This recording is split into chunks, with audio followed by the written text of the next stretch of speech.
எங்கூர்ல ஒரு மகான் வென்றிருக்காப்புல. ஐயா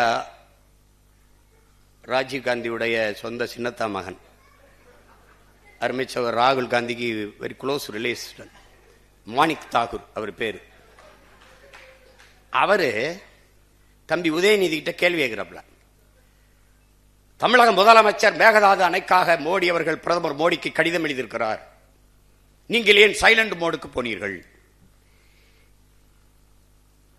இப்ப இது உதயநிதி நாடு ஒண்ணு மட்டும் இல்ல, இது ஏன் நாடு, இது என் உரிமை.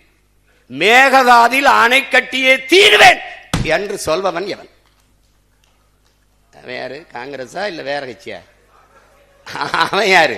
இவங்கள மாதிரி ஒரு கேடு கட்டம் இருந்து சிவகுமார் முதலமைச்சர் இருக்கார். அவரு ஓ விஜய் வெரி இம்மெச்சூர்டு பாலிட்டிஷியன்.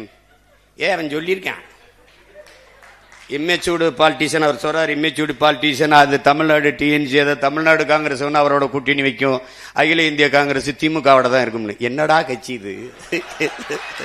என்னடா கட்சி? அவர் ஒண்ணு பேசியிருக்காருல்ல, பேசிட்டு போறாப்ல.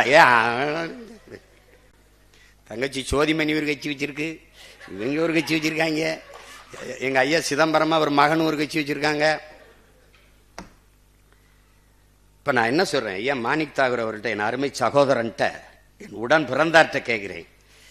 உங்களுடைய தன்மானத்தை, உங்களுடைய கட்சியின் மீது இருக்கிற பற்றை நான் மதிக்கிறேன். ஆனால் நீங்க திமுக வாக்குல தான் வென்றிருக்கிறீங்க.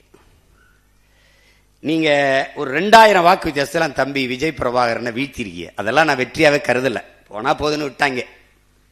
இப்ப நீங்க இந்த பதவி விலகுங்க, விலகிட்டு திமுகவை கடுமையா சாடுங்க, டிவிக்கு கூட்டணியில வந்து நில்லுங்க, போட்டி போட்டு வெல்லுங்க, என்ன வேணாலும் பேசுங்க.